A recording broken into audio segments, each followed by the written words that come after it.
Stock market क्या है और इससे इंसान किस तरीके से पैसा कमा सकता है? देखिए, स्टॉक मार्केट, एक हर्षद मेहता जी ने कहा था ना कि स्टॉक मार्केट वो कुआं है जो पूरे देश के पैसे की प्यास बुझा सकता है।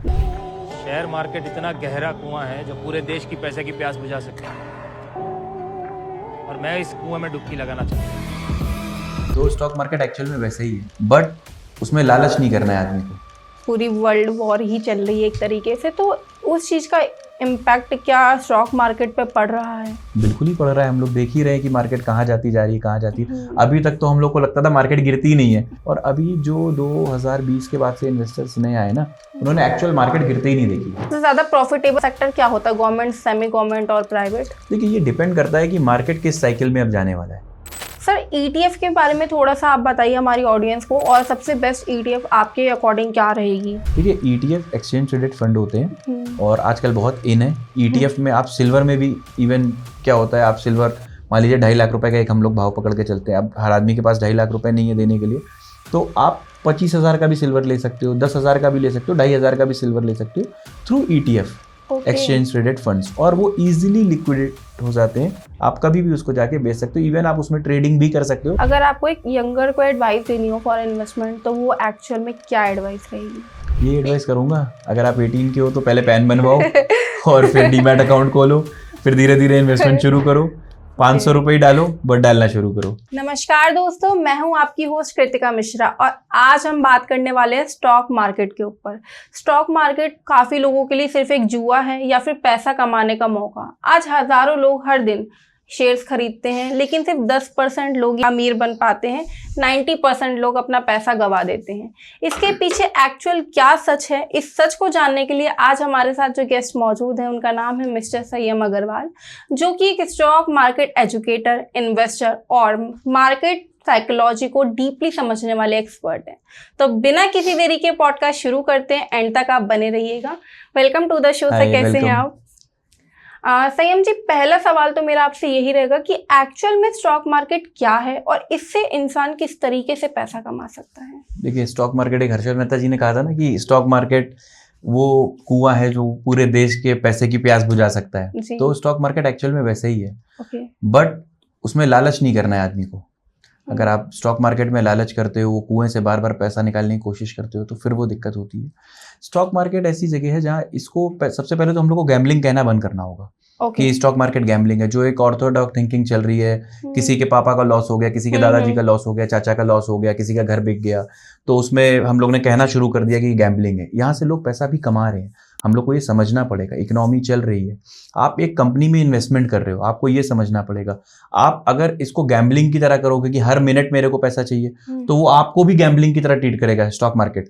लेकिन अगर आप इसको इस तरह से करोगे कि मेरे को इससे फ्यूचर बनाना है, आप इन्वेस्टमेंट करोगे, तो वो आपको एज अ इन्वेस्टर ट्रीट करेगा और एज अ इन्वेस्टर ही रिवॉर्ड करेगा। और अगर आप एज अ गैम्बलिंग करोगे कि हर सेकंड मेरे को एक ट्रेड चाहिए, हर सेकंड एक नया ट्रेड चाहिए, तो आपको वैसे ही रिवॉर्ड करेगा, आपको गैम्बलर की तरह ही ट्रीट करेगा स्टॉक मार्केट। तो ये सिंपल वर्ड्स में स्टॉक मार्केट यही है। बट एक्चुअल जैसा अभी आपने कहा कि हर इंसान कमा ही रहा है, तो आपको थोड़ा वेट करना चाहिए। बट मैंने कभी कभी देखा है कि इंसान 10-10 साल तक 10-10 साल तक उसका सिर्फ लॉस ही होता रहता है। तो इसके पीछे क्या रीजन है? देखिए, उसके पीछे रीजन किस्मत का खेल है या फिर किस्मत है। किस्मत पे तो नो डाउट किस्मत का खेल है, बट उसके पीछे ये भी होता है कि आपको नॉलेज होनी चाहिए उस चीज की। होता है क्या है, आज मैंने रील देख ली, आज मैंने कोई पॉडकास्ट देख लिया, आज मैंने न्यूज़ पे कुछ आ गया, उससे मैं इन्वेस्ट कर रहा हूँ, तो उससे नहीं होता। आपको थॉरली मार्केट को समझना होगा कि मार्केट चल कैसे रहा है, मार्केट के इंग्रेडिएंट्स क्या है। अगर क्रूड ऑयल में कुछ हो रहा है तो हमारी मार्केट पे क्या इम्पैक्ट आएगा, अगर डॉलर पे कुछ हो रहा है तो हमारी मार्केट पे क्या आएगा, गोल्ड पे कुछ इम्पैक्ट है तो हमारी मार्केट में क्या आएगा। केवल कहीं से देख लिया, कहीं से कुछ सुन लिया, किसी ने कुछ बोल दिया कि ये ले लो, मेरे फ्रेंड ने बोला है, मेरे ऑफिस वाले फ्रेंड ने बोला है कि ये 3 गुना हो जाएगा, 4 गुना हो जाएगा, तो ले लो। वो 50 वाला शेयर 60 हो गया, 70 हो गया, अब आपको लग रहा है नहीं, मिस कर दिया, अब ले लेना चाहिए। आपने 80 रुपए पे लिया, वो 8 रुपए आ गया। तो अगर आप जब तक ऐसे करते रहोगे तो 10 साल के आप आने वाले और 20 साल भी दे दोगे तो मार्केट में पैसा नहीं बनेगा आपका। नहीं बनेगा मतलब नहीं बनेगा। दूसरों की वर्ड्स पे आप भरोसा करते रहोगे तब तक पैसा बनना बहुत मुश्किल है मार्केट से। आपने जैसे कहा कि अच्छे से आपको सीखना पड़ेगा, तो आपके हिसाब से एक्चुअल क्या सही टाइम है? इतनी ड्यूरेशन तक तो आपको सीखना ही चाहिए, इसके बाद आप इन्वेस्ट करना शुरू कर सकते हो। तो आपके हिसाब से क्या है? देखिए, लास्ट टाइम भी मैंने आपके चैनल पे यही बोला था जब मैं आया था कि आपको थोड़ा थोड़ा पैसा लगाना होगा, इसमें कोई ड्यूरेशन नहीं होता है। देखिए अभी मार्केट गिर रही है तो अभी आपको ये एक्सपीरियंस मिलेगा कि मार्केट गिरती है तो आपको कैसे पेशेंस करना है। आपको थोड़ा थोड़ा पैसा लगाना होगा, थोड़ा थोड़ा अपना हाथ जलाना होगा, तभी आप सीख पाओगे। अगर आपको है कि मेरे को मार्केट सीखनी है, लेट सपोज आपके पास 10 लाख रुपीस की कैपिटल है या 1 लाख रुपीस की कैपिटल है, हम लोग बहुत छोटी कैपिटल से बात करते हैं, 1 लाख रुपीस की आपके पास कैपिटल है, तो आप पहले इनिशियल 30,000 उसमें से निकाल के रख दो कि ये मेरा लॉस हो गया है, और आप उससे सीखना शुरू कर दो। आप 1,000 रुपए डालो, 500 रुपए डालो रोज मार्केट, आप समझो, आप अपने माइंड पे काम करो कि मैंने यहां पे क्या गलती करी, मैंने कब लालच करा। It's a mind game, stock market is a mind game. आप ये बात हमेशा याद रखो, पहले अपने दिमाग पे काम करो फिर मार्केट पे काम करो। हम लोग क्या है, मार्केट मेरी तरह चलेगी, मार्केट किसी की तरह नहीं चलती, कोई माँ बाप नहीं मार्केट का, मार्केट वैसे ही चलेगी जैसे उसको चलना है। आपको अपने आप को बदलना है अगर पैसा कमाना है मार्केट में, आपको अपने माइंड पे काम करना है, आपको अपनी बॉडी पे काम करना है, तब आप कमा पाओगे पैसा। बहुत लोग कहते हैं कि जो स्टॉक मार्केट है वो एक जुआ है, एक धंधा है, तो आपके हिसाब से ये स्टेटमेंट कहाँ तक सही है? ये बिल्कुल गलत स्टेटमेंट है। मैंने आपसे पहले इनिशियली बोला, जब आपने पूछा कि स्टॉक मार्केट क्या है, तो मैंने कहा देखो ये जुआ नहीं है। अगर आप इसको जुए की तरह ट्रीट करोगे तो ये भी आपको जुए की तरह ट्रीट करेगी और वैसे ही रिवॉर्ड करेगी। और अगर आप इसको एज अ बिजनेस ट्रीट करोगे तो ये आपको एज अ बिजनेस ट्रीट करेगी कि यहाँ बिजनेसमैन है। बिजनेसमैन कभी अपने बिजनेस को जुआ नहीं बोलता है, वो कभी नहीं बोलेगा कि ये मैं जुआ कर रहा हूं। हर बिजनेस में जुआ है। आपने बिजनेस फेलियर हो गया तो वो जुआ ही तो हुआ ना, आपका फेलियर हो गया, पैसा लग गया, तो जुए में आप हार गए, तो बिजनेस में भी आप हार गए। बट ये वैसा नहीं है। जुए में इंसान जीतता भी है, जीतता जैसा भी आपने है, कहा किस्मत का खेल है। किस्मत का, तो फिर आपको वैसे ही आपको मार्केट ट्रीट करेगी ना। आप हर बार तो नहीं जीतता है, हर बेट तो नहीं जीतता है जुए में, कुछ एक ही बेट जीतता है, और जो प्रोबेबिलिटी होती है वो सामने वाले के पक्ष में ज्यादा होती है, आपके पक्ष में कम होती है जुए में कभी भी। तो जो जुआ घर चला रहा है उसके पक्ष में ज्यादा रही, कैसीनो के पक्ष में हमेशा 51% रहेगा कैसीनो का, और आपका 49% रहेगा, तो मार्केट का भी ऐसे ही रहेगा। लेकिन आप इन्वेस्टमेंट कर रहे हो, आप अगर मैं कहता हूं ट्रेडिंग भी कर रहे हो, आप उसको गैम्बलिंग की तरह भी ले रहे हो, तो भी आप दिमाग से लो, आप होश दिमाग में काम करो। ये नहीं कि एवरेज करते जा रहे हैं, पहले 100 पे लिया, फिर 50 पे लिया, अब इससे नीचे कहां जाएगा। तो 100 रुपए से अगर वो 50% गिर के 50 आ सकता है, तो 50 रुपए से भी 50% गिर के 25 आ सकता है स्टॉक, और फिर वहां से भी 50% गिर के 12.5 आ सकता है। तो आपको ये समझना पड़ेगा, हर लेवल से 50% गिर सकता है स्टॉक, तो ये नहीं करना है आपको। अगर कुछ आपने सोचा कि हाँ मैंने ये ट्रेड इस वजह से लिया, आपने एग्जीक्यूट करा, आप गलत पड़े, तो ईगो नहीं लेना है मार्केट से, अलग हो जाने का है। लोग हर्षद मेहता वाली फिल्म से बहुत इंस्पायर हो गए, अपने आप को भी वही समझने लग गए। वो फिल्म है ना मैम, आपको ये भी समझना पड़ेगा। हर्षद मेहता जी ने भी बहुत टाइम बाद सक्सेस का स्वाद चखा, ऐसा तो नहीं पहले दिन आ गए और उनको सक्सेस मिल गई। उन्होंने भी ट्रेडिंग्स देखी। आप उस फिल्म में ही जाओ तो उनको 10 लाख का नुकसान हो जाता है, उनके भाई कहते हैं 10 लाख का लॉस हो गया है, अब हम लोग क्या करेंगे, जब वो केवल जॉबर थे। तो उन्होंने भी कलेजा रखा ना, उन्होंने भी फाइट करा, वो तो चले नहीं गए वहां से। तो सबकी एक स्टोरी होती है, हर्षद मेहता जी की भी स्टोरी है, राकेश झुनझुनवाला जी की भी स्टोरी है। हम लोग जरूरी नहीं है वहीं तक बने, कुछ की दिखा दी गई है, कुछ की नहीं पता होती। अगर किसी ने 50 करोड़ कमाए या किसी ने 5 करोड़ भी कमाए मार्केट से, तो क्या वो कम है? उसकी तो लाइफ सेट है ना। तो आप अगर 5 CR भी कमा रहे हो या आप 20 CR भी कमा रहे हो, तो इट्स इनफ फॉर यू। अगर आज कोई बिगनर अपना स्टॉक मार्केट जर्नी स्टार्ट करना चाहता है, तो वो पहली चीज अपने ध्यान में क्या रखे? पहली and first and foremost thing what I would suggest to every beginner of, कि आप लर्निंग पे ध्यान दो। अर्निंग तो अपने आप हो जाएगी, और ये सब चीजें छोड़ दो कि लाइफ इज अ रेस और नहीं भागूंगा तो क्या होगा, और आज नहीं कमाया तो कल क्या करूंगा। आप पहले लर्न करो। अर्न तो आप जितनी कैपिटल लगाए हो आप एक दिन में कमाना शुरू कर दोगे, क्योंकि आप अभी आप बिगनर हो। मैं ये सोच के चल रहा हूं आप 18 ईयर्स से 24 ईयर एज के ग्रुप में हो, और आप 1 लाख रुपए लगाओगे तो आप 1 लाख रुपए दिन के आदमी बन जाओगे, अगर आपने लर्निंग अच्छी कर ली अपनी। तो I would advice to your viewers कि अगर आप लर्निंग अच्छी कर लोगे तो अर्निंग अपने आप अच्छी हो जाएगी। तो आप लर्निंग पे ध्यान दो। लर्निंग के लिए बेस्ट प्लेटफॉर्म कोई अगर सजेशन देना चाहो? प्लेटफॉर्म तो स्टॉक मार्केट ही है ना। प्लेटफॉर्म में कहीं बाहर से लाए थोड़ी ना लाऊंगा। Platform doesn't matter, market matters. आप मार्केट को समझो, मार्केट ही सबसे बड़ा प्लेटफॉर्म है, उससे बड़ा प्लेटफॉर्म कुछ नहीं है। उसी प्लेटफॉर्म पे हम लोग भी खड़े हैं, उसी प्लेटफॉर्म पे सब खड़े हैं। ओके। स्टॉक मार्केट जब बच्चा कोई भी स्टार्ट करता है तो वो टीनेज एज में ही करता है, तो बेस्ट एज इस चीज को सीखने की, स्टार्ट करने की आपके अकॉर्डिंग क्या रहेगी? 12 साल से देखना शुरू कर दे। व्हाट आई वुड एडवाइस, अगर उसको कुछ बड़ा करना है 12 से 15 साल के बीच में वो देखना शुरू कर दे मार्केट को। ऐसा नहीं कि अपनी पढ़ाई छोड़ के वो देखने लग जाए। आधा 1 घंटा उसको पता होना चाहिए कि आज निफ्टी कहाँ बंद हुई, सेंसेक्स कहाँ बंद हुआ, या क्यों कुछ बड़ा कुछ न्यूज आता है, कुछ हमारे गवर्नेंस की तरफ से कुछ होता है, तो उसको ये चीजें पता होना शुरू हो जाए।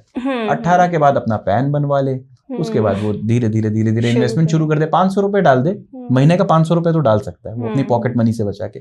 तो उसको एटलीस्ट दर्द आ जाएगा, दर्द झेलना आ जाएगा कि 500 रुपए मेरे अभी 480 रह गए, अभी मेरे 450 रह गए, तो उसके लिए वो भी बड़ा अमाउंट है 50 रुपए, तो उसको दर्द झेलना आ जाएगा धीरे धीरे। तो जब दर्द झेल के वो 22 साल की उम्र तक आगे बढ़ना शुरू होगा ना, तो फिर वो उसको सब चीजें हो जाए, दर्द प्रूफ हो जाएगा वो।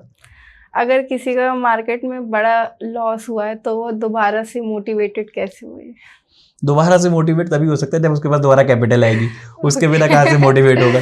तो पहले मोटिवेट होने के लिए कैपिटल लाओ, तब मोटिवेशन अपने आप आ जाएगा। ट्रेडिंग में और इन्वेस्टिंग में सबसे बड़ा फर्क क्या है? ट्रेडिंग बहुत फैसिनेटिंग लगती है, बहुत अच्छा लगता है, और इन्वेस्टिंग क्या है कि आपको लगता है बहुत बोरिंग सा। अरे यार कौन, अच्छा मैं आपसे बोल रहा हूँ एक शेयर ले लो आप, अगले साल तक 20-25% का रिटर्न दे देगा। तो आप बोलो अरे क्या बोल रहे हो, मेरे को तो अभी दिन का 20-25% चाहिए या महीने का 20-25% चाहिए, और आप साल भर की बात करो तो बहुत बोरिंग सा लगता है। लेकिन एक्चुअल पैसा जो होता है वो इन्वेस्टमेंट से ही बनता है, और ट्रेडिंग से भी लोग पैसा बनाते हैं। इनिशियल कैपिटल बहुत सारे लोगों ने अपनी ट्रेडिंग से बनाई है, बट उसके लिए देन अगेन बहुत पेशेंस चाहिए, और सब माइंड गेम है। आपका बहुत अच्छी लर्निंग होनी चाहिए, लर्निंग चाहिए। स्किल्स बहुत इंपॉर्टेंट है, बहुत ट्रेडिंग इंपॉर्टेंट है, मोस्ट इंपॉर्टेंट है। आपके स्किल्स बहुत अच्छे होने चाहिए। ट्रेडिंग से लोग कमा रहे हैं, ऐसा नहीं है नहीं कमा रहे। अगर सेबी कह रहा है कि 90% लोग गवा रहे हैं, तो 10% कमा रहे हैं ना, हाँ। तो कोई तो कमा रहा है ना, तो 10% ने अपने ऊपर काम करा होगा ना। ऐसा तो नहीं बार बार आप वो भाग्य की खाएंगे या गुड लकी चल रहा है उनका, वो कमाते रहेंगे, ऐसा नहीं होता। उन्होंने कुछ अपने अंदर कुछ स्पेशल चीजें रखी होंगी, इस वजह से वो लोग कमा रहे हैं। ओके, ये जो 90% का रेशियो और 10% का जो रेशियो है, इनको हम 50-50 में कब तक कन्वर्टेड कर सकते हैं आपका अकॉर्डिंग इन इंडिया?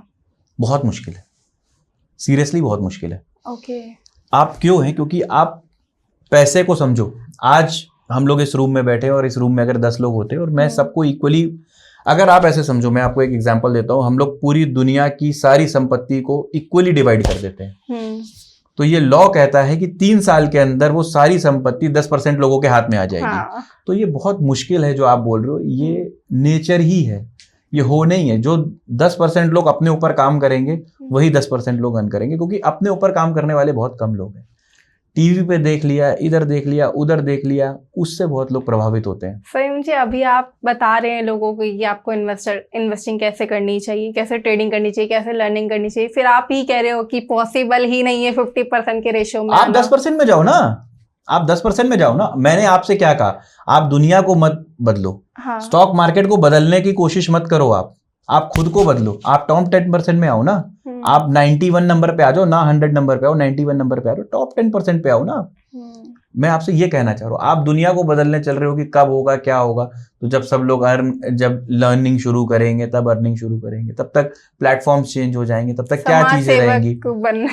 देखिए, समाज सेवा, पहले खुद का भी घर भर लो, फिर समाज सेवा कर लेना। जब मुट्ठी आपकी भरी नहीं होगी तो आप दान क्या करोगे? जी। बिगिनर्स मार्केट में आती सबसे बड़ी गलती क्या करते हैं? ट्रेडिंग में फंस जाते हैं। ओके, आई वुड एडवाइस कि ट्रेडिंग में मत फंसो। उनको होता क्या है कि देखिए, नए होते हैं, पहले तो खुद से बहुत सारी ट्रेडिंग करते हैं, उनको कहीं से कुछ रील्स आ गई, 30 सेकंड की रील देख ली, या ये देख लिया, आज ये लेना है, आज मैंने ऐसे करा। कुछ फेक इन्फ्लुएंसर्स भी होते हैं, बहुत सारे हैं, उनको वो लोग दिखाते हैं कि देखो ये फेक स्क्रीनशॉट्स हैं या कुछ करते हैं, तो उनको अभी चीजें बहुत सारी पता नहीं है, तो वो ट्रेडिंग में फंस जाते हैं। पहले मार्केट को समझो। आई ऑलरेडी एडवाइज यू कि अगर आपके पास 100 रुपए की कैपिटल है तो 30 रुपीज मार्केट में डाल के भूल जाओ कि ये मेरा लॉस हो चुका है ऑलरेडी। ओके, आपके अकॉर्डिंग ट्रेडिंग ज्यादा बेस्ट रहेगी या इन्वेस्टिंग ही ज्यादा बेस्ट रहेगी for beginners? Always investing, but trading भी उनको करनी चाहिए। ऐसा नहीं कि हाँ साइड बाय साइड करनी चाहिए, शुरुआत में बचना चाहिए। पहले आप मार्केट को सीखो, नहीं तो आपकी इनिशियल कैपिटल ग्रो नहीं करेगी, फिर आप धीरे धीरे डिप्रेशन और एंजाइटी में जाने लग जाओगे कि नहीं यार कुछ हो ही नहीं रहा है, कुछ हो ही नहीं रहा। आज मैं आपसे 1 साल का होराइजन बोल दूं तो आपको लगेगा क्या बात कर रहे हैं। आपको तो चाहिए कि 1 महीने में मेरा पैसा हो जाए, ये वॉर खत्म हो जाए और मेरा पैसा डबल हो जाए। तो ऐसा होता है, बट आप थोड़ा थोड़ा इन्वेस्टमेंट करते रहो तो उससे आपको स्पार्क मिलती रहेगी मार्केट की। सर, जैसा अभी आपने वॉर का नाम लिया, तो अभी पूरी वर्ल्ड वॉर ही चल रही है एक तरीके से, तो उस चीज का इम्पैक्ट क्या स्टॉक मार्केट पे पड़ रहा है? बिल्कुल ही पड़ रहा है। हम लोग देख ही रहे हैं कि मार्केट कहाँ जाती जा रही है, कहाँ जाती है। अभी तक तो हम लोग को लगता था मार्केट गिरती ही नहीं है, कोई वॉर हुई, अब पहले इजराइल की वॉर हुई किसी से तो हुआ कि चलो ठीक है, थोड़ी सी मार्केट गिरी फिर ठीक हो गई। फिर यूक्रेन वाला हम लोग ने देखा, यूक्रेन रशिया की वॉर हुई, थोड़ा बहुत मार्केट गिरी, ठीक हो गई। बट अभी आप देख रहे हो कि ये सिनेरियो टोटल डिफरेंट है। और अभी जो 2020 के बाद से इन्वेस्टर्स नए आए ना, उन्होंने एक्चुअल मार्केट गिरते ही नहीं देखी है। उनको लगा 2-5%, 10% का मैक्स टू मैक्स करेक्शन आएगा और फिर मार्केट चल देगी, फिर आएगा फिर चल देगी। तो उनके हाथ जो है वो खाली हो चुके हैं कैपिटल से, कि उनके हाथ में है ही नहीं। वो जो पहला 10% गिरा वहीं पे सब लगा दिया उन्होंने कि मेरा स्टॉक गिरा एवरेज, मेरा स्टॉक गिरा एवरेज। बट ये समझना पड़ेगा कि मार्केट गिरती भी है और बेयर फेज भी आता है, ऑलवेज बुल फेज नहीं चलता है मार्केट में। ये लास्ट 2 साल से हम देख रहे हैं, तो ये बेयर फेज भी है मार्केट में। ओके सर, जैसा भी पिछले कुछ सालों में एक बीमारी आई थी कोविड, बहुत लंबे समय तक वो हमारे इंडिया में रही थी, इवन पूरे वर्ल्ड में रही थी। उसके बाद लोगों ने सोचा था कि अब शायद दोबारा से एक प्लेटफॉर्म पर आने के लिए काफ़ी वक्त लग जाएगा, बट उसका बिल्कुल उल्टा हुआ, मार्केट एकदम से ग्रो होना शुरू हुआ। तो इसके पीछे एक्चुअल क्या रीज़न था? देखिए, मार्केट पहले ही प्रिडिक्ट कर लेता है चीज़ों को। हम लोग कुछ और प्रिडिक्ट करते हैं, मार्केट कुछ और प्रिडिक्ट करता है। हम लोग क्या प्रिडिक्ट कर रहे थे अभी तक लड़ाई में कि 2-3 दिन चलेगी, खत्म हो जाएगा, हो जाएगा। मार्केट कुछ और प्रिडिक्ट करके बैठा हुआ था। इस वजह से अभी तक मार्केट में डीप करेक्शन आ रहा है और आगे भी थोड़ा सा मेरे को लग रहा है कि अभी वैल्यूएशन ठीक नहीं आए, अभी थोड़ा सा और करेक्शन बचा है मार्केट में। अभी थोड़ा और करेक्शन है, जब तक क्रूड ऑयल वगैरह स्टेबल नहीं हो जाता है तो मार्केट में है करेक्शन।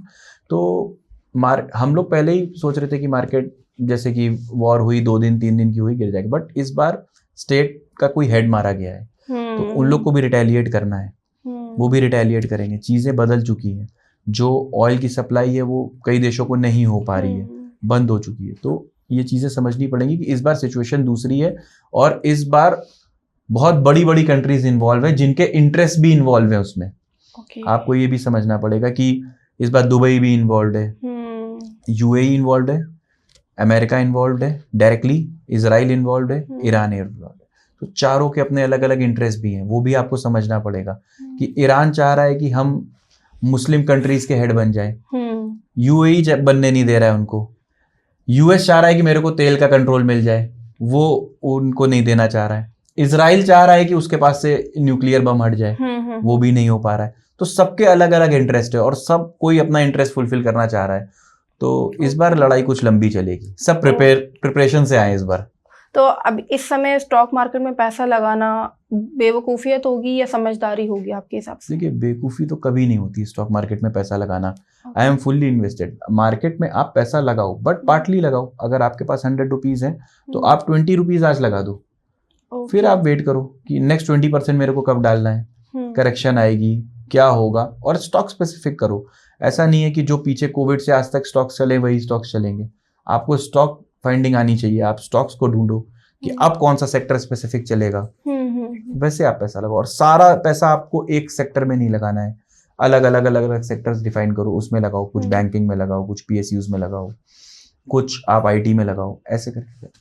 सर, जैसे अभी आपने कहा ये सारी की सारी चीज़ें अभी लंबी चलेगी, मार्केट प्री प्लान्ड होती है, तो ये जो प्रेडिक्शंस होती है, एस्ट्रोलॉजी प्री प्लान्ड नहीं होती। Sorry, I am stopping you. Market कभी प्री प्लान्ड नहीं चलती है। ओके। हाँ, मार्केट एज्यूम करती है, मार्केट पहले से एज्यूम कर लेती है चीजों को जो हम लोग नहीं कर पाते। मैंने ये तो ये सब चीजें एस्ट्रोलॉजी से कनेक्टेड है या फिर ये सारी की सारी चीजें जो है स्टॉक्स वगैरह को देखकर ही? आजकल बहुत सारी रील्स में देखता हूँ एस्ट्रोलॉजी पे, इसलिए मैंने और मेरे को हंसी भी आती है कई बार कि इतना ज्यादा प्रिडिक्शन कर लेने लग गए। देखिए, first of all I respect astrology and I follow also astrology up to some extent. मैं यहाँ पे झूठ नहीं बोलूंगा कि नहीं गुडी गुडी बातें करूँ कि नहीं मैं तो नहीं मानता हूँ और बाहर जाके अपना हाथ दिखाऊं या कुंडली दिखाऊं, ऐसा नहीं है। मैं अप टू सम एक्सटेंट मानता हूँ एस्ट्रोलॉजी को, और वो कुछ चीजें सही भी होती है। मैं एस्ट्रोलॉजी को मानता हूँ, बट इतना ज्यादा नहीं कि अभी अभिजीत मुहूर्त है तो मैं खरीदूंगा, या फिर कोई और मुहूर्त है, अभी राहु काल है तो मैं खरीदूंगा, या शनि काल है, ऐसा नहीं है। आपको एक आइडिया दे सकता है एस्ट्रोलॉजी कि लेट्स सपोज गोचर चल रहा है अभी, जैसे अभी 21 फरवरी से मंगल का गोचर चला है, तो आप देख रहे हो तब से सिचुएशंस टेंस होना शुरू हो गई थी, तो आपको एक आइडिया लग सकता है। बट आप उसके बिहाफ पे ट्रेडिंग करना शुरू कर दो तो वो बहुत गलत है, वो गलत है, वो नहीं करना है, उस पर डिपेंड नहीं होना है कि नहीं अब इस मिनट ये होने वाला है, उस मिनट वो होने वाला है, ऐसा नहीं होता है। आपको एक आइडिया लग सकता है। ओके सर जैसे अभी हम प्रिडिक्शंस की ही बात कर रहे थे, तो अभी हाल ही में एक रील वायरल हुई थी कि वर्ल्ड कप की प्रिडिक्शन एक एस्ट्रोलॉजर पहले ही कर चुका था कि इंडिया जीतेगी जी। तो वो जो प्रिडिक्शन है, जब वो वर्ल्ड कप जैसी चीजों में इतनी सच साबित हो सकती है, तो क्या स्टॉक मार्केट में नहीं हो सकती? नहीं, देखिए मैं वही कह रहा हूँ आपसे, हो सकती है, बट देखिए उसमें क्या होता है कि आपको एक आइडिया लग सकता है। सिर्फ आप सोचो कि एक ट्रेड में एस्ट्रोलॉजर से पूछ के या एस्ट्रोलॉजी के थ्रू लूँ तो वो पॉसिबल नहीं है, मैंने जितना फाइंड करा है। अब एस्ट्रोलॉजी को आप कैसे समझ सकते हो? आप ऐसे समझो, किसी का बृहस्पति मजबूत है, कोई शुक्र प्रधान है, तो वो अकॉर्डिंगली अपने इन्वेस्टमेंट शुरू कर दे कि चलो मैं शुक्र प्रधान हूं, मैं फला फला कंपनियों में करता हूँ, मैं कोई कंपनी को रिकमेंडेशन नहीं दे रहा हूँ। ये आप अपने फाइनेंशियल एडवाइजर से पूछिएगा या अपने एस्ट्रोलॉजर से पूछिएगा, but I am just giving you an idea कि आपका अगर बृहस्पति मजबूत है तो आप अकॉर्डिंगली ट्रेड ले लो, आपका शुक्र मजबूत है तो आप अकॉर्डिंगली उस कंपनी में इन्वेस्ट कर लो, या आपका शनि अच्छा है या कोई आपके ग्रह पर्टिकुलर नहीं ठीक है, विपरीत है आपसे, तो आप अकॉर्डिंगली ट्रेड लो कि मेरे को इस पर्टिकुलर कंपनी में नहीं इन्वेस्ट करना है। ऐसा होता है, मतलब मान्यता के ऊपर अगर आप मानते हो तो थोड़ा बहुत आप आइडिया ले सकते हो। आइडिया ले सकते हो, आपको आइडिया लग सकता है कि मार्केट में क्या हो सकता है, बट एग्जैक्ट जो बोलते हैं कि निफ्टी 22,000 आ जाएगा, या वो अब आप रोज बोलते रहोगे तो कभी ना कभी तो आएगा ही। अब मैं रोज बोलता रहूं कि 27,000 आएगा, 27,000 आएगा, तो कभी ना कभी तो आएगा, उस दिन मैं चिल्लाने लग जाऊंगा, बट ऐसा नहीं होता है। अभी जैसे हमने वर्ल्ड कप की बात की है, तो जैसे इंडिया 2026 में वर्ल्ड कप जीता है, तो इसकी वजह से क्या मार्केट में थोड़ा डिफरेंस आएगा? देखिए मार्केट में डायरेक्टली कोई ऐसा इम्पैक्ट नहीं आना है, बट व्हाट आई थिंक कि ऐसा हो सकता है कि कुछ सेक्टर स्पेसिफिक या इंडस्ट्री, जैसे आपकी स्पोर्ट इंडस्ट्री बूम कर सकती है इंडिया में। अब आप आईपीएल देख रहे हैं, आने वाला है, तो उससे एक बूम मिलता है इंडस्ट्री को, तो एक इकोनॉमी चर्न होता है, बट डायरेक्टली नहीं आता है। देखिए होता है कि अब मैं आपको एक एग्जांपल देता हूँ कि अभी शुभमन गिल को कैप्टन बनाया गया था पीछे हम लोग के, तो अब उसमें हुआ क्या था कि वो पहले बहुत टाइम बाद ऐसे कैप्टन बने जो क्लीन शेव थे, तो अब उससे जिलेट के शेयर पे इम्पैक्ट आ गया, वो 20% से 25% वहां से शेयर भाग गया, तो इम्पैक्ट तो आया ना मार्केट में। अब मार्केट ने क्या एज्यूम करा कि अब क्लीन शेव बंदे चलेंगे। तब तक विराट कोहली का दौर था, फिर उसके बाद रोहित शर्मा जी थे, या उसके पहले कोई और थे, तो वो बियर्ड वाले थे, तो मार्केट ने एज्यूम करा कि अब जिलेट का शेयर चल सकता है, तो इम्पैक्ट तो पड़ता है। आप उसको कैसे रिकॉग्नाइज कर रहे हो, कितना जल्दी पकड़ रहे हो चीजों को, वो आपके ऊपर है। अगर किसी के पास 10,000 रुपीज है तो क्या वो मार्केट स्टार्ट कर सकता है, ट्रेडिंग एंड इन्वेस्टिंग? बिल्कुल कर सकता है, 10,000 क्या 1,000 से भी कर सकता है। इन्वेस्टिंग भी इन्वेस्टिंग कर सकता है, बट बैक बोरो स्टिल आपको कैपिटल लानी पड़ेगी अगर आपको अमीर बनना है तो। 10,000 से आप बहुत कुछ नहीं कर पाओगे, टू बी ऑनेस्ट। मार्केट में आपको कहीं ना कहीं से कैपिटल लानी ही पड़ेगी, कुछ भी करके लाना। अगर किसी के पास इट्स योर रिस्पॉन्सिबिलिटी। अगर किसी के पास 10,000 है तो आप उसको सजेस्ट क्या करना चाहोगे? आई वुड सजेस्ट कि आप उसको धीरे धीरे इन्वेस्ट करो, और उस 10,000 से सीखने की कोशिश करो। आप जितना मैक्सिमम सीख सकते हो उससे, उसको पार्ट्स में करो, 1,000 के पार्ट्स में डिवाइड करो। अगर आपको निफ्टी वगैरह में ट्रेड करना है तो आप पहले 1,000 डाल के आप देखो मैंने क्या गलती करी, फिर आप दूसरा 1,000 डालो, फिर आप कुछ इन्वेस्टमेंट में डालो, 5,000 उसका इन्वेस्टमेंट में डाल दो, 2,000 आप म्यूचुअल फंड्स में डाल दो, तो आपको एक आइडिया लगेगा कि देखो हाँ, इन्वेस्टमेंट जो मैंने करी उससे मेरे को स्लोली रिटर्न मिला, बट मिला, वहां मेरी कैपिटल नहीं खत्म हुई। ये जो मैंने ट्रेडिंग करी इससे मेरी कैपिटल ही खत्म हो गई, एग्जॉस्ट हो गई। या जो मैंने म्यूचुअल फंड्स में डाला उसमें भी मेरे को थोड़ा थोड़ा रिटर्न मिला, मेरे इन्वेस्टमेंट से शायद कम मिला होगा, बट म्यूचुअल फंड्स में फिर भी रिटर्न मिला, एफडी से ज्यादा मिला आपको। हाँ, उससे तो मिलेगा ही मिलेगा। नहीं, ऐसा नहीं होता मिलेगा ही, बट मिलता है। अब जैसे अभी मार्केट गिर गई जी, तो mutual funds are also subject to market risk, जो आपने सुना होगा। वो तो लास्ट में लिखा ही होता है। तो ये लिखा होता है, बट ये सच भी है, हम लोग को इसको समझना भी पड़ेगा। वो सब लिखने के बाद भी वो चीज बिकती है। लाइक हम धूम्रपान ही ले लिखा होता है कि जानलेवा है, बट बिकता है। हाँ सर, जैसे अभी हमने सेक्टर्स की बात करी, तो एक इन्वेस्टर के लिए बेस्ट सेक्टर या सबसे ज्यादा प्रॉफिटेबल सेक्टर क्या होता है? गवर्नमेंट, सेमी गवर्नमेंट और प्राइवेट? देखिए ये डिपेंड करता है कि मार्केट किस साइकिल में अब जाने वाला है। ओके। अगर आप देख रहे हो कि अब जैसे युद्ध हो रहा है, मैं आपसे उसको रिलेट करके बताता हूँ, तो अब युद्ध के बाद बहुत सारी कंपनीज ऐसी होंगी जो वेट कर रही होंगी कि उनको रिकंस्ट्रक्शन का काम मिलेगा। मैं कोई कंपनी का नाम नहीं ले रहा हूँ, बट कुछ कंपनीज तो ऐसी होंगी जिनको रिकंस्ट्रक्शन का काम मिलेगा, तो अब उनकी साइकिल चलना शुरू होगी, अब उनको काम मिलना शुरू होगा। तो आपको ऐसे पकड़ना पड़ेगा। अब जैसे सेफेस्ट सेक्टर मानते हैं कई बार लोग बैंकिंग। आपने आईटी का देखा कि पीछे बहुत ज्यादा गिरता गया जब से ट्रम्प आए हैं, आईटी गिरता चला जा रहा है एक तरफा, या एआई का इम्पैक्ट पड़ रहा है बहुत ज्यादा। बट लोग कहते हैं कि बैंकिंग सेफेस्ट रहेगा, वहां से पैसा निकल के बैंकिंग में लग भी रहा है। ऐसा मैंने ऑब्जर्व करा कि आईटी से काफी पैसा निकल के बैंकिंग में जा भी रहा है।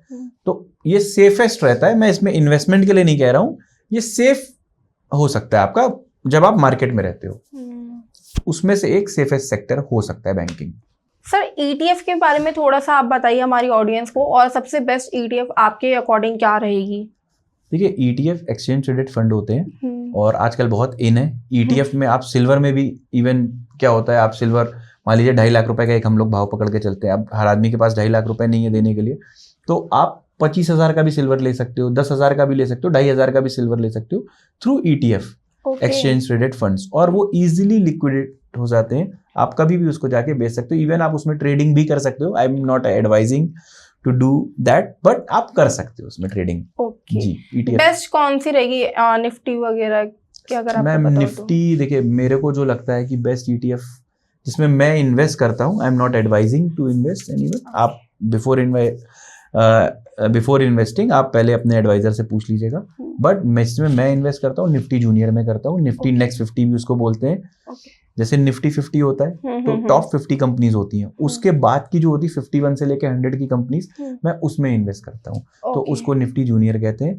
उसका जो रिटर्न होता है वो हमेशा देखा गया है कि निफ्टी को बीट करता है। तो वो बेस्ट लगता है मेरे को। बट वो हाई रिस्क होता है आई थिंक। थोड़ा रिस्क तो ज्यादा रहेगा मैम, जहाँ पे भी आपको रिवॉर्ड ज्यादा मिलेगा तो रिस्क भी थोड़ा ज्यादा रहेगा। रिस्क उसमें इसलिए ज्यादा होता है, मैं आपके दर्शकों को बता भी देता हूँ, व्यूअर्स को, क्योंकि वो नेक्स्ट 50 होता है, उसमें पोटेंशियल होता है कि वो निफ्टी में आ सकते हैं। अब जब निफ्टी में चर्निंग होगी, जो निफ्टी से मान लीजिए कि 50 में से 5 स्टॉक हट रहे हैं, तो वो जो निफ्टी जूनियर मैंने आपको बताया नेक्स्ट 50, उसी में से वो 5 स्टॉक ऐड होंगे। तो उनमें पोटेंशियल बहुत ज्यादा होता है। अगर किसी बच्चे की रैंकिंग कम हो गई है, अगर वो पहले टॉप 10 में आता था फिर वो 15 में चला गया, तो वो कोशिश करेगा कि नहीं मैं फिर से टॉप 10 में आ जाऊं। तो निफ्टी जूनियर जो होते हैं वही स्टॉक्स होते हैं, वो कोशिश करते रहते हैं कि मैं फिर से 50 में आ जाऊं। तो वो बहुत अच्छे रिटर्न देते हैं। तो मैं पर्सनली उसमें इन्वेस्ट करता हूँ। ओके, ये आप सजेस्ट नहीं करना चाहेंगे? मैं सजेस्ट नहीं कर रहा हूँ, but I personally invest in that. Okay sir, जैसे ना अभी हमने देखा है स्टॉक मार्केट जैसा वर्ड बहुत ज्यादा एक तरीके से कहूँ ट्रेंडिंग चल रहा है। 2010 से अगर हम पहले की बात करें तो कोई भी इतना ज़्यादा इन्वॉल्व नहीं था इन सब चीज़ों में, क्योंकि लोग तब विश्वास करते थे कि हम इंश्योरेंस करा ले, हम एफडी वगैरह करा ले, हम बैंक में पैसा जमा करा ले। एक LIC कंपनी है, बहुत फेमस थी पहले। तो अब जैसे LIC में कोई भी इन्वेस्ट करना इतना नहीं पसंद करता है, क्योंकि बहुत ज़्यादा टाइम होता है वो, और इन्वेस्टमेंट का रिटर्न भी बहुत कम आता है। तो आपके अकॉर्डिंग क्या वो चीज़ सही है?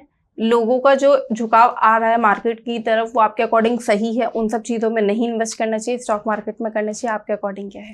देखिए मैं नहीं वर्ड तो नहीं बोलूंगा मैम कि नहीं करना चाहिए, बट हाँ जो ह्यूज चंक आ रहा है मार्केट में वो हम लोग को दिख रहा है और वो सही दिशा में जा भी रहा है। और क्योंकि लोगों ने बहुत पैसा कमाया है पिछले 5 साल में मार्केट में, जितना वो लोग शायद और कहीं इन्वेस्ट करके ना कमा पाते या FD से नहीं कमा पाते। तो कमाया तो है लोगों ने, अच्छा पैसा कमाया है, अब थोड़ा सा देने का टाइम आ रहा है मार्केट को, तो दे दीजिए। और I would advice to your investor कि आप कामली बने रहिए मार्केट में। अगर आपने कमाया है मार्केट से तो देना भी सीखिए मार्केट को। केवल हर बार मार्केट आपको नहीं देगा, आपको भी मार्केट को कुछ देना होगा। तो आप थोड़ा सा कामली रहिए, मार्केट को थोड़ा सा भी खराब समय चल रहा है, नो दैट, तो आप बने रहिए मार्केट में। हो सकता है कि आप कल कोई जाके स्टॉक लो 20% और नीचे हो जाए, तो आपको 20% की सर्दी गर्मी कभी भी आपको स्टॉक में देखनी पड़ेगी। आप उसके लिए हेडेक ले लो, आप उसके लिए एंजाइटी ले लो, तो वो कोई फायदा नहीं है। फिक्स इन्वेस्टमेंट से जैसे FD वगैरह ही होती है, उसमें तो रिस्क नहीं होता है, उनसे कैसे बेटर है स्टॉक मार्केट? क्योंकि उसमें तो रिस्क होता है। अगर कोई एक इंसान है उसे रिस्क नहीं लेना है बट फिर भी एक अच्छा रिटर्न चाहिए, तो वो FD वगैरह में भी डाल सकते हैं, क्योंकि रिटर्न तो अच्छा आता ही है FD में, ऐसी बात नहीं है। RD में भी 6% का क्या अच्छा रिटर्न होता है आप बता दो मेरे को। क्या ही करोगे आप 6% के रिटर्न में? सर 8 में भी 8 आता तो है। आप अगर कोई NBFC में जा रहे हो तो होता है, तो फिर वहां पर रिस्क इन्वॉल्व हो जाता है। आप सेंट्रलाइज बैंक से करोगे तो आपको 6% मिलता है ना, आप NBFC से करोगे तो आपको 8% 9% मिलता है, आई नो दैट, बट वहाँ रिस्क भी इन्वॉल्व हो जाता है। आप जब उनके साइन करते हो तो वहां पे रिस्क इन्वॉल्व रहता है। तो मतलब जब रिस्क लेना ही है तो फिर स्टॉक मार्केट में तो आप स्टॉक मार्केट में लो। आई वुड एडवाइस कि देखो थोड़ा बहुत FD में रख लो कि आपको एक सेफ चंक आपके पास होना चाहिए हाँ, कि कभी कोई दिक्कत है तो मेरे पास है एक सर्टेन अमाउंट कि Backup. मैं अपने घर का 6 महीने का खर्चा कर सकता हूँ इससे, तब आप स्टॉक मार्केट में उतरो। बट ये नहीं कि आपने पूरा पैसा अपना स्टॉक मार्केट में लगा रहे। 6 महीने का पैसा आपका, 6 महीने की सैलरी हमेशा एफडी में अलग होनी चाहिए, और वो एफडी में ही होनी चाहिए, मार्केट में नहीं कि म्यूचुअल फंड्स में डाल दिया, क्योंकि mutual funds are also subject to market rate. जब बात वही पढ़नी है तो अलग अलग पैसे लगा के क्या फायदा। एग्जैक्टली। जब मार्केट गिरता है तो जो एक्सपीरियंस्ड इन्वेस्टर होते हैं वो डरते नहीं है, ऐसा क्यों होता है? क्योंकि देख लिया है ना उन्होंने, सारी सर्दी गर्मी मार्केट की देख ली होती है उन्होंने। उनको पता है कि मार्केट गिरा है तो बढ़ेगा भी, या बढ़ा है बहुत ज्यादा तो गिरेगा भी, उनको ये भी पता है। 5 साल में पीछे क्या हुआ कोविड के बाद से, लोगों ने कभी मार्केट गिरते नहीं देखा। हम लोग ने मैंने 3 सर्किट देख ली अपनी लाइफ में मार्केट के। तो मार्केट अगर बढ़ा है तो गिरेगा भी, और गिरा है तो बढ़ेगा भी। अभी तक क्या हो रहा था कि मार्केट अगर गिरा है तो बढ़ेगा ही, गिरा है तो बढ़ेगा ही। वो 2% गिरा, 5% गिरा, फिर बढ़ गया, फिर बढ़ गया। तो लोगों ने अभी अच्छी खासी गिरावट देखी नहीं है। अब आया है हेल्दी करेक्शन। अब जब एफआईआईज ने बेचना शुरू करा है, अभी तक तो हम लोग को एफआईआईज की जरूरत नहीं, बहुत सारे चैनलों ने चला दिया, हम लोग को कोई एफआईआईज की जरूरत नहीं है, हम लोग खुद ही बहुत बड़े हो चुके हैं। इतने बड़े भी नहीं हुए, वेकअप टू रियलिटी। हम लोग इतने बड़े नहीं हुए कि हम लोग को एफआईआईज की जरूरत नहीं है। अभी उन्होंने बेचना शुरू कर दिया है, और देखिए क्या हालत हुई है हम लोग की। तो एफआईआईज की भी जरूरत है, डीआईआईज की भी जरूरत है, रिटेलर की भी जरूरत है, प्रमोटर्स की भी जरूरत है, सबकी जरूरत है इस मार्केट को। ये कहने से नहीं चलेगा कि अब हम लोग बहुत बड़े हो चुके हैं। जी जी, संयम जी, जैसे आपने कहा कि मार्केट अब जाकर गिरी है, पिछले सालों में नहीं गिरी थी। मैं एक जेंजी हूँ, तो मैंने अपने लाइफ टाइम में तो नहीं देखी कि मार्केट इस तरीके से गिरी, बट अब गिरने वाली है या गिर रही है। तो क्या मेरे को अपना माइंडसेट इस तरीके से बना लेना चाहिए कि मेरे को स्टॉक मार्केट में पैसा नहीं लगाना है, क्योंकि मार्केट बहुत गंदी तरीके से भी गिर सकती है? क्योंकि अभी तक मेरा माइंडसेट ऐसा नहीं था। तो इस पर आप क्या कहना चाहोगे? देखिए, आप किसी भी समय पैसा लगाओ, आप आज लगाओ या 2 साल बाद लगाओ, आप हमेशा, मैंने अभी आपसे पहले भी बोला कि 20% की सर्दी गर्मी हमेशा आप रखो अपने स्टॉक में, कि आपने 1 लाख रुपए लगाया है तो कब ये 80,000 हो जाएगा। आपको वहां तक आपको पेशेंसली देखना होगा, क्योंकि आप अगर आज भी लगाओगे जब मार्केट अपने हाई से लगभग 15% करेक्ट है, तो 20% और करेक्ट हो सकता है। आपको हमेशा ये, जब भी आप सोच के लगाओगे तो आप पीस ऑफ माइंड के साथ लगाओगे हमेशा। तो आपको ये हमेशा ध्यान में रखना है, सारे जेंजी को भी ध्यान रखना है, और थोड़ा सा ट्रेडिंग से बचना है। ओके, अभी जैसे करंट की अगर हम बात करें तो एलपीजी की शॉर्टेज हो चुकी है, तो ये भी इम्पैक्टफुल है? हाँ बिल्कुल हो रहा है ना। आप देखिए ना, जितने भी इस सेक्टर से रिलेटेड स्टॉक्स हैं उनमें इम्पैक्ट आ ही रहा है। अब एलपीजी क्या होता है कि हम लोग, एक बाई प्रोडक्ट होता है, ये पेट्रोल का बाई प्रोडक्ट होता है, तो ये हम लोग बाहर से मंगाते हैं ज्यादातर। हम लोग के इंडिया में भी बनता है, अभी रिलायंस ने 24/7 बनाना शुरू कर दिया, 24 घंटे वहां पे बनेगा, बट वो नहीं हो पा रहा है, क्योंकि इंडिया में क्या है कि सबको तुरंत चाहिए। जैसे ही वॉर का देखा तो 15 लाख सिलेंडर्स और मांग में आ गए, ब्लैक होना शुरू कर दिया। 50 लाख हम लोग ने एक देखा है कि एवरेज 50 लाख सिलेंडर रोज की खपत है इंडिया में, बट अब वो क्या है 15 लाख और आ गए, जो कि जिनको एक्स्ट्रा चाहिए, जिनका अभी खत्म भी नहीं हुआ है या अगले महीने खत्म होगा तो चाहिए। तो वहां पे दिक्कत तो हो ही रही है, और गवर्नमेंट इस पे अच्छा काम भी कर रही है, पैनिक भी नहीं होने दे रही है। तो हम लोग को भी थोड़ा सा गवर्नमेंट का सपोर्ट करना चाहिए कि नहीं, अगर आपको जरूरत नहीं है अभी तुरंत सिलेंडर की, तो आप थोड़े दिन बाद ले लेना। अगर आपके घर में है, अगर आपके पड़ोसी को जरूरत है तो आप उसको भी ले लेने दो। तो ये चीज हम लोग को थोड़ा सा सोचना भी होगा इसमें। बट सर, जैसा आपने अभी बताया कि शॉर्टेज हो रही है तो फिर इम्पैक्ट तो पड़ेगा ही, बट मैं जैसे इंस्टाग्राम वगैरह स्क्रॉल करती हूँ और ये सब है, तो देखा है कि जो एलपीजी की शॉर्टेज है वो एक्चुअल में नहीं है, ये अफवाह है, और ये कुछ टाइम तक की बात है, फिर दोबारा से रिकवरी हो जाएगी। तो अगर ये सिर्फ अफवाह है तो मार्केट पे कैसे इम्पैक्ट पड़ सकता है? मैम, अफवाह से ही तो मार्केट चलता है, अफवाह से ही मार्केट गिर जाता है कई बार। देखिए, स्टोरी ही जो होती है वो इम्पैक्ट करती है मार्केट को, लेकिन ये बहुत लंबे टाइम तक नहीं इम्पैक्ट कर पाती है। कई स्टॉक्स में ऐसी स्टोरी आती है कि फला जगह उन्होंने ये जमीन खरीद ली, वो पता चलता है हुआ ही नहीं है, तो उस दिन तो स्टॉक मार्केट जो स्टॉक है वो 2.5-3% चल गया, 5% चल गया, सर्किट फ्रीज हो गया। बाद में पता चलता है ऐसा कुछ नहीं था, तो वो वापस अपने रेट पे आ जाता है। कोई अब जो चीजें आज हो रही है, जैसे आपने बोला कि ये अफवाह है, तो अगर अफवाह है तो 3-4 दिन में डाइल्यूट हो जाएगी, और फिर मार्केट अपने पोजीशन पे आ जाएगा वापस। सर जैसे अगर हम टॉपिक्स उठा ही रहे हैं, पिछले भी जैसे कोविड तक हम पहुंच ही गए, तो मैं एक टॉपिक और उठाना चाहूंगी, नोटबंदी का। ठीक है। जब नोटबंदी हुई थी तो वो इस वजह से हुई थी क्योंकि बाहर का जो हमारा दुश्मन देश थे वहाँ पे हमारी फेक करेंसीज छप रही थी। ठीक है, तो जब नोटबंदी हुई तो काफी लोगों को परेशानी भी हुई थी, मार्केट में काफी ज्यादा काला धन एकदम से वापस आया, तो मार्केट पे क्या इम्पैक्ट पड़ा था? नहीं, मार्केट तो जिस दिन नोटबंदी हुई थी उसके अगले दिन काफी गिरा था मार्केट। और लेकिन फिर धीरे धीरे वही मैंने आपसे कहा कि अफवाह से बचना है। तो बहुत लोगों ने अफवाह फैलाई कि इसमें चिप है, ये है, वो है, ये ऐसा हो जाएगा। बट गवर्नमेंट ने देन अगेन बहुत अच्छे से काम करा उस समय, जितना कर सकते थे, क्योंकि हम लोग का भी देश काफी बड़ा है। देखिए, कोई भी गवर्नमेंट होती तो वो वैसे ही काम करती जैसे इस गवर्नमेंट ने करा। और सारी गवर्नमेंट मैं समझता हूँ कि अच्छे ही काम करती है देश के लिए, चाहे वो कोई भी गवर्नमेंट हो। ऐसा नहीं कि मैं बोलूंगा कि जो करंट गवर्नमेंट है वो अच्छी है, पहले वाली सब खराब। पहले वालों ने भी जितना बेस्ट पॉसिबल हो सकता था उस रिसोर्सेज से उन्होंने करा। जो करंट है वो भी जो बेस्ट पॉसिबल है वो हम लोग के लिए करती है। तो देश के लिए सबने सोचा है। हाँ, ओके। आपके अकॉर्डिंग रामायण में सबसे अच्छा इन्वेस्टर कौन था? रामायण में मेरी समझ से रामायण में सबसे अच्छे जो इन्वेस्टर थे वो विभीषण जी थे। ओके। जो रावण के भाई थे। हाँ। और क्यों मैं बता रहा हूँ, ये आपके जेंजी भी सुनेंगे तो शायद उनको एक आइडिया लग जाएगा। मैं भी सुनना चाहती हूँ।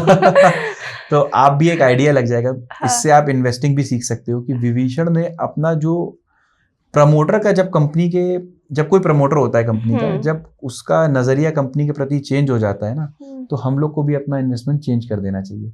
और ये विभीषण जी ने हम लोग को सिखाया। जब रावण ने अपने राज्य के प्रति अपना नजरिया चेंज कर दिया, तो विभीषण जी ने अपना इन्वेस्टमेंट चेंज करने में टाइम नहीं लगाया। उन्होंने देखा कि अब ये राम जी की तरफ हमको इन्वेस्टमेंट करना है। तो आप जब तक अपना शेयर से प्यार कर लोगे ना, कि नहीं मैं इसी शेयर से अमीर बनूंगा, नहीं मैं इसी शेयर से सब कुछ करूंगा, कि राकेश झुनझुनवाला जी ने टाइटन से बनाया तो मैं टाइटन से ही बनाऊंगा, ऐसा नहीं है। आप दूसरा टाइटन ढूंढो।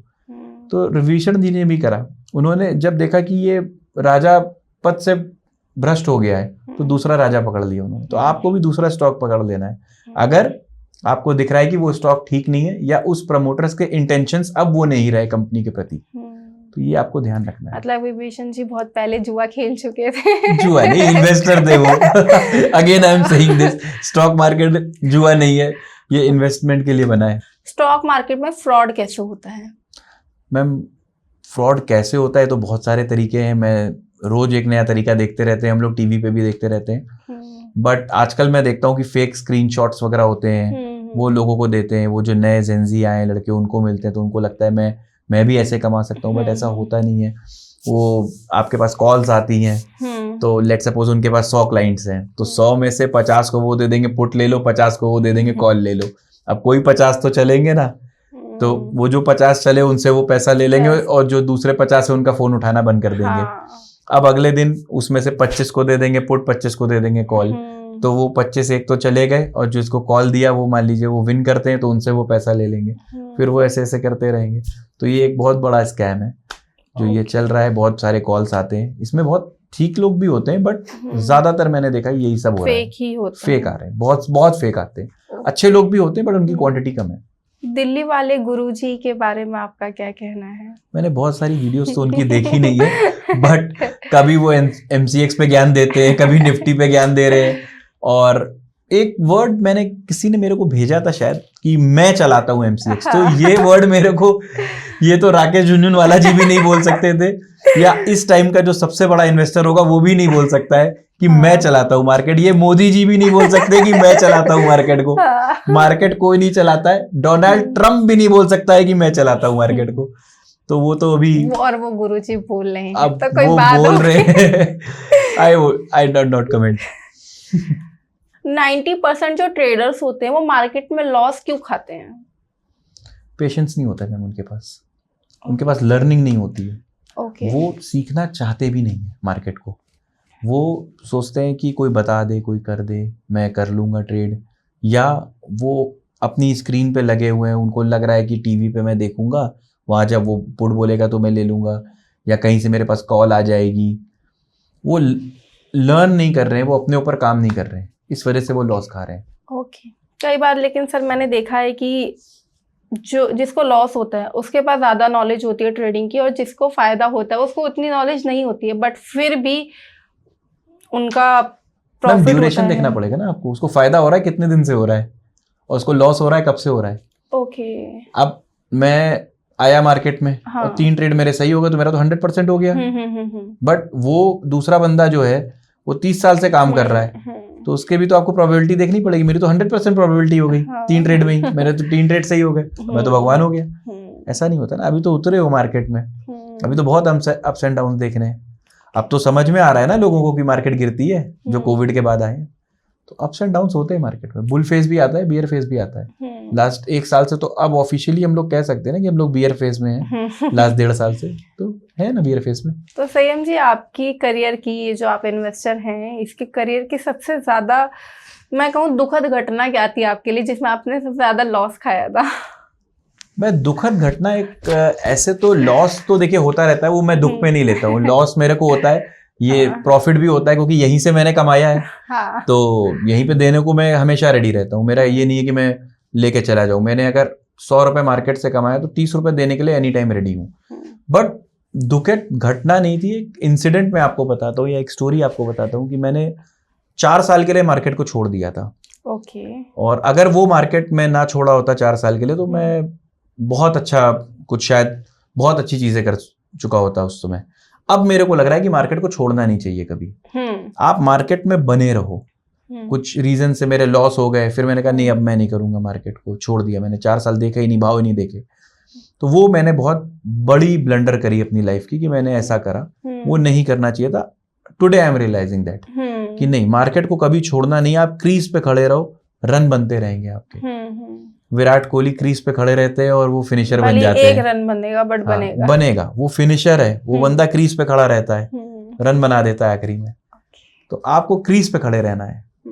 मोटिवेट हुए होंगे थोड़े लोग। क्या मार्केट में इमोशनली होकर कोई डिसीजन लेना चाहिए या नहीं? बिल्कुल नहीं लेना है इमोशन के साथ डिसीजन। कोई स्टॉक से प्यार नहीं करना है। प्यार सिर्फ अपनी गर्लफ्रेंड से करना है या अपनी वाइफ से करना है। स्टॉक मार्केट में प्यार नहीं चलता है। स्टॉक मार्केट में आपको अगर कोई भी स्टॉक लग रहा है कि अब ये खराब हो चुका है, तो आप निकल जाओ उससे। वही इन्वेस्टमेंट आप दूसरी जगह डाल दो। आपके 100 के 80 बने हैं, वो 80 कब 40 हो जाएंगे आपको नहीं पता। हम लोग ने पीछे बहुत सारे आईपीओज में देखा है कि क्या हुआ है। लोगों ने पिछले 1 साल में मैं हार्डली कोई बहुत अच्छे आईपीओज आए हैं। तो आपको इमोशनल नहीं होना है कि सब लोग जहां पैसा लगा रहे हैं वहां लगाना है। आपको पहले स्टडी करना है, कंपनी के बारे में जानना है, क्योंकि ये हार्ड एंड मनी है आपका। आपको देख सुन के लगाना है पैसा, और इमोशनल नहीं होना है शेयर के साथ कभी भी। सर, आप इतने सालों से इन्वेस्टिंग कर रहे हैं, तो कोई बेस्ट कंपनीज या कोई बेस्ट आप सजेशन देना चाहोगे कि इस शेयर में आपको इन्वेस्ट करना चाहिए? नहीं, देखिए मैं शेयर के बारे में नहीं बोल सकता हूँ एज पर दी सेबी गाइडलाइंस, क्योंकि मैं सेबी रजिस्टर्ड हूँ। तो मैं शेयर के बारे में नहीं बोल सकता हूँ, या मैं वो जो आपने दिल्ली वाले गुरुजी का नाम लिया था उनकी तरह ये भी नहीं बोल सकता हूँ कि मार्केट में चला रहा हूँ। बट हाँ, आप सेक्टर स्पेसिफिक बात कर सकते हो मेरे से कि अगर आपको कुछ सेक्टर स्पेसिफिक पूछना है तो उस पे हम लोग बात कर सकते हैं।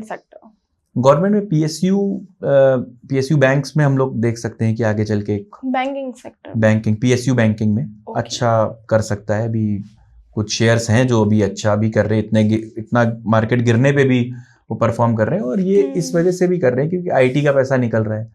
या मैंने आपको पहले भी बताया ना कि अगर आप बैंकिंग सेक्टर में देखते हो तो एक सेफ है, और सेक्टरों से वो सेक्टर थोड़ा सा सेफ है।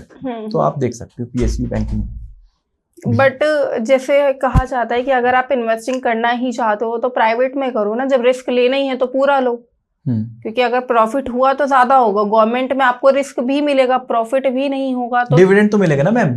गवर्नमेंट में डिविडेंड बहुत अच्छा मिलता है। आप ये चीज अपने व्यूअर्स को भी बताओ, या कि गवर्नमेंट सेक्टर में जब आप करते हो तो वहां पे डिविडेंड बहुत अच्छा आता है with comparison to private shares.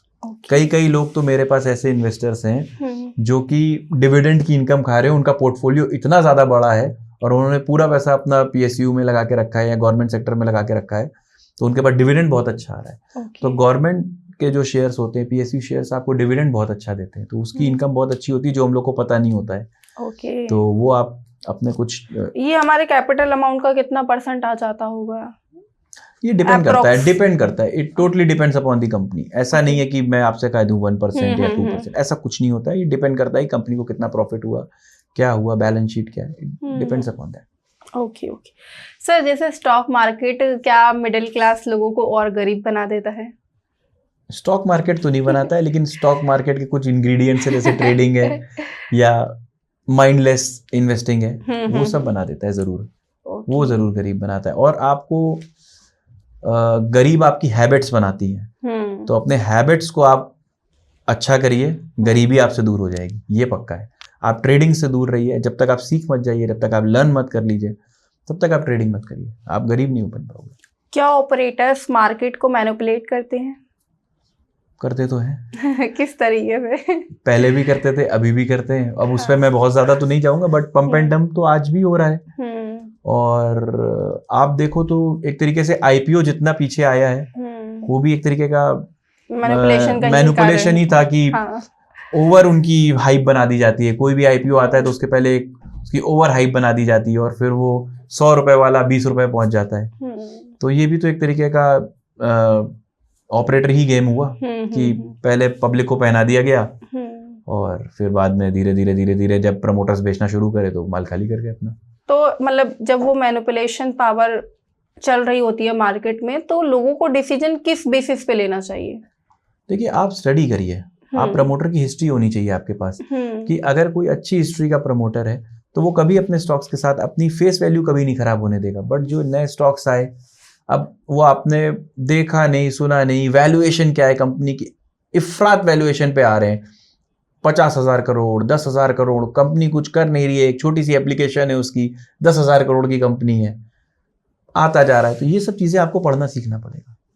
जब आप पढ़ोगे, जब आप सीखोगे, फिर जब आप करोगे, तब आप अर्न करोगे। पढ़ो, सीखो, करो। एक बुक आती थी पहले। ओके सर, जैसे इंडिया का माइंडसेट है कि स्टॉक मार्केट में सिर्फ लड़कों को इन्वेस्ट करना चाहिए, लड़कियों को नहीं करना चाहिए, तो यहाँ इस कॉन्सेप्ट पर आपका क्या कहना है? और लड़कियों को अगर इन्वेस्ट करना चाहिए तो किस तरीके से करना चाहिए, उन्हें किन किन चीज़ों की नॉलेज होनी चाहिए, तो ये थोड़ा बताइए। नहीं, ये तो बिल्कुल गलत है, ऐसा तो नहीं होना चाहिए, नहीं तो हमारे आधे इन्वेस्टर ऐसे ही गायब हो जाएंगे। तो ऐसा तो बिल्कुल नहीं है, और लेडीज को भी इन्वेस्ट करना चाहिए, इक्वली ही करना चाहिए, क्योंकि आप लोग सब लोग इक्वल हैं और हम लोग सब लोग इक्वल हैं, तो आप लोग को भी इक्वली ही इन्वेस्ट करना चाहिए। और जितना आप लोग अपने घर से बचा सकते हैं वो आप डालिए। जैसे हम लोग ने देखा भी था नोटबंदी के टाइम की, बहुत सारे पैसे आपके इधर उधर हो गए। तो आप जब एक नंबर में इसको इन्वेस्ट करते हो तो पैसा कभी इधर उधर होने का डर नहीं रहता है। आप अपने डीमैट अकाउंट अगर नहीं है तो आप लोग ओपन करिए और इन्वेस्टमेंट शुरू करिए। आप लोग के पास तो टाइम भी हो सकता है, जो हाउसवाइफ्स हैं हमारी, तो उनके पास तो टाइम भी हो सकता है कि 9 बजे 10 बजे तक बच्चों से स्कूल भेज दिया, देन आपके हस्बैंड भी ऑफिस चले गए, उसके बाद आपके पास एक बहुत अच्छा टाइम होता है 11 बजे से 2 बजे तक का। तो वो एक टाइम होता है जब मार्केट सेटल भी हो जाती है। उस समय मार्केट में बहुत ज़्यादा मूवमेंट भी नहीं होता है, क्योंकि जब मार्केट 9 बजे खुलती है तो बहुत तेज ऊपर नीचे होता है 10 बजे तक। 9 से 10 बजे जब खुलती है, 9:15 पे खुलता है एग्जैक्ट मार्केट, उसके बाद 10 बजे तक बहुत रहता है फिर, लेकिन 11 बजे से 2 बजे तक मार्केट में एक सम अवस्था रहती है, ऐसा देखा गया है। तो उसमें आप इन्वेस्टमेंट कर सकते हो, उसमें आप ट्रेडिंग भी थोड़ी थोड़ी सी कर सकते हैं अगर आपके पास टाइम है, अगर आप फॉलो कर रहे हो मार्केट को अच्छे से, तो वो टाइम बहुत अच्छा रहता है 11 बजे से 2 बजे तक का। ओके जी, उसमें लंदन की मार्केट भी खुलती है, तो उस समय थोड़ा सा फ्लक्चुएशन आता है मार्केट में, तो आपको आइडिया भी लग सकता है वही पीरियड में।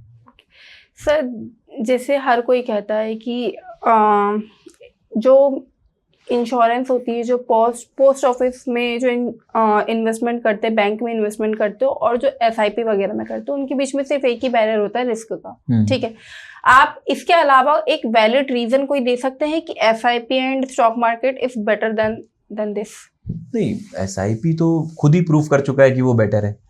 अब 10% का रिटर्न तो हम लोग देखे ही है कि पीछे आया है। इस साल को आप अगर हटा दोगे तो पीछे से SIP में तो आप देख ही रहे हो कि 10% तक का डबल डिजिट रिटर्न आ जाता है। बट ये डबल डिजिट रिटर्न आपको शायद बैंक में या और जगह जो आपने बोला वहां पे नहीं मिलेगा। तो SIP तो हमेशा ही बेटर है। और इसमें आप एक चीज और क्लेवरली कर सकते हो कि SWP भी होता है, सिस्टमैटिक विड्रॉल प्लान भी होता है। ये आपके मैं इन्वेस्टर्स को बताना चाहूंगा कि आपने अभी तक बात करी SIP की, अब मैं आपको एक नया टर्म दे रहा हूं SWP, सिस्टमैटिक विड्रॉल प्लान। अब ये आपके रिटायरमेंट के लिए भी अच्छा रहेगा। लेट सपोज आपके पास 1 CR का पोर्टफोलियो है, आपने उसको SIP में डाल दिया, आपने म्यूचुअल फंड्स बाय कर लिए, अब आपने सिस्टमैटिक विड्रॉल प्लान के थ्रू 50,000 पर मंथ उसमें विड्रॉ भी कर सकते हो आप। ये भी कर सकते हो, जैसे आपने सिस्टमेटिक इन्वेस्टमेंट करी है वैसे आप सिस्टमेटिक विड्रॉ भी कर सकते हो। जी, तो ये भी एक बहुत अच्छी चीज होती है SIP में। ये शायद आपको बहुत सारे बैंक्स में नहीं मिलेगा या FDs में नहीं मिलेगा, तो उसमें लॉक इन होता है। कहा जाता है SIP में एक लिमिटेड टाइम के लिए आपको पैसा डालना होता है, आप निकाल नहीं सकते हैं। नहीं, ऐसा लॉक इन नहीं होता है SIP में, लॉक इन नहीं होता है। बैंक्स वगैरह में या पोस्ट ऑफिस में लॉक इन होता है। ओके। SIPs में लॉक इन नहीं होता है। आपको मन है आप डालिए, नहीं मन है तो आप नहीं डाल दीजिए। नहीं, लेकिन होती है ना कुछ कुछ साल की होती है पर्टिकुलर। वो मैम ELSS फंड्स होते हैं। जो आप ELSS में डालते हैं उसमें 3 साल का आपको लॉक इन मिलता है। वो वाले फंड्स होते हैं, वो ELSS फंड होते हैं, टैक्स सेवर फंड्स होते हैं। मैं आपके व्यूअर्स को बता देता हूँ, ELSS फंड्स भी होते हैं, उसमें टैक्स सेविंग होती है आपकी, और वो 3 साल के लॉक इन के साथ आते हैं। उनका रिटर्न कैसा होता है? सेम होता है मैम, मार्केट के जैसे ही रिटर्न होता है, बट उसमें 3 साल का लॉक इन होता है, बिकॉज आप टैक्स सेव कर रहे हो उसके अगेंस्ट में। इस वजह से होता है, ETC का बेनिफिट्स मिलते हैं उसके। यस। अगले 10 साल में इंडिया का जो स्टॉक मार्केट है वो आपके अकॉर्डिंग कहाँ जाएगा? ऊपर ही जाएगा। ओके। यहाँ से तो बहुत ऊपर जाने वाला है मार्केट। ओके। और अच्छा रहेगा मार्केट, बहुत अच्छा रहेगा। आज की करंट सिचुएशन देखते हुए भी आप बोल रहे हैं। देखिए, आप करंट सिचुएशन तो आपको अपॉर्चुनिटी है एक। मैं अगर इन्वेस्टर हूँ तो ये मेरे लिए अपॉर्चुनिटी है कि रास्ते का माल सस्ते में मिल रहा है मेरे को। अभी जो चीज आप कल तक आप कह रहे थे कि मार्केट गिरेगी तो मैं इन्वेस्ट करूंगा, अब जब आज गिर गई है तो आप इन्वेस्ट नहीं कर रहे हो। तो जो चीज आपको 100 रुपए की मिल रही थी आज 80 रुपए की कर रही हो, तो आप इन्वेस्ट करो ना। और अगर आपको इंडिया की ग्रोथ स्टोरी पे विश्वास है तो यकीन मानो आप कर लो इन्वेस्ट। तो इस टाइम पर सबसे बेस्ट जो फील्ड रहेगी, जो सेक्टर रहेगा, मैं एक बहुत ही आपसे पर्टिकुलर चीज पूछना चाह रही हूँ, बेस्ट क्या रहेगा इन्वेस्टमेंट के लिए? मार्केट रहेगा बेस्ट इन्वेस्टमेंट के लिए। मार्केट में भी क्या रहेगा? मैम ETFs के थ्रू जाओ। अगर आपको कुछ नहीं समझ में आ रहा, अगर आपको कंफ्यूजन हो रही है कि मैं कहाँ इन्वेस्ट करूँ कहाँ नहीं करूँ, बेस्ट है कि आप निफ्टी का ETF ले लो, निफ्टी जूनियर का ETF ले लो, बैंक निफ्टी का ETF ले लो, या अगर आपको नहीं समझ में कुछ भी आ रहा तो गोल्ड का ETF ले लो। गोल्ड मार्केट में नहीं आता है, बट अगर आप मार्केट में इन्वेस्ट करना चाह रहे हो तो निफ्टी का ETF ले लो, निफ्टी बैंक का ETF ले लो, निफ्टी IT ले लो, एनीथिंग। तो अगर आपको नहीं समझ में आ रहा कि मैं कौन से पर्टिकुलर स्टॉक्स में जाऊं, तो दीज आर बेस्ट ऑप्शन। तो मिनिमम इसमें कितने अमाउंट से हम शुरू कर सकते हैं? कितना भी कर सकते हैं मैम। जैसे मिनिमम ऐसा होता है कि 100 रुपए का कोई ETF होता है, कोई 200 रुपए का ETF होता है, टिकट साइज होती है, तो अकॉर्डिंगली आप उसके मल्टीपल में आप कर सकते हो। लेट सपोज 100 रुपए का है तो आप 1 ले सकते हो, 2 ले सकते हो 200 का, 10 ले सकते हो 1000 रुपए का, ऐसा इन्वेस्टमेंट होता है। आपकी लाइफ में मैंने ये तो पूछ लिया कि सबसे ज्यादा दुखद घटना क्या रही जिसमें आपने लॉस, सबसे बेस्ट आपको प्रॉफिट कौन सी इन्वेस्टमेंट से हुआ है अभी तक आपकी लाइफ जर्नी में? मैम बेस्ट तो मेरा बहुत सारा रहा है, ऐसा एक पर्टिकुलर बोलने का तो नहीं है। और बेस्ट था तभी यहाँ पे टिके हुए हैं, तभी मार्केट में काम कर रहे हैं। तो मैं उसमें यही बोलूंगा कि आप अच्छे स्टॉक्स निकालो और उसमें एक अच्छा टिकट साइज अमाउंट डालो, एक हैंडसम अमाउंट डालो। ये नहीं कि मैंने 100 रुपए डाल दिए या मैंने बहुत अच्छा स्टॉक, लेट सपोज मैंने आपको बताया कि ये फला XYZ स्टॉक ले लो और आपने डाले 10,000 रुपए, वो आपके डबल होके भी क्या होगा, आप एक आईफोन भी नहीं ले सकते हो आज की तारीख में अगर आपने डबल कर लिया। बट आप पार्टी में खड़े होके बोल सकते हो हाँ मेरा पैसा डबल हुआ, 100% रिटर्न है। बट आपने क्या कमाया? क्या आपका घर चेंज हुआ उससे? क्या आपकी गाड़ी चेंज हुई? स्टॉक मार्केट आपकी डेस्टिनेशन या आपके फोन चेंज करने के लिए नहीं है। स्टॉक मार्केट है आपका घर चेंज करने के लिए, आपकी गाड़ी चेंज करने के लिए। अगर आपको एक यंगर को एडवाइस देनी हो फॉर इन्वेस्टमेंट तो वो एक्चुअल में क्या एडवाइस रहेगी? सबसे पहली ये एडवाइस करूंगा, अगर आप 18 के हो तो पहले पैन बनवाओ और फिर डीमैट अकाउंट खोलो, फिर धीरे धीरे इन्वेस्टमेंट शुरू करो।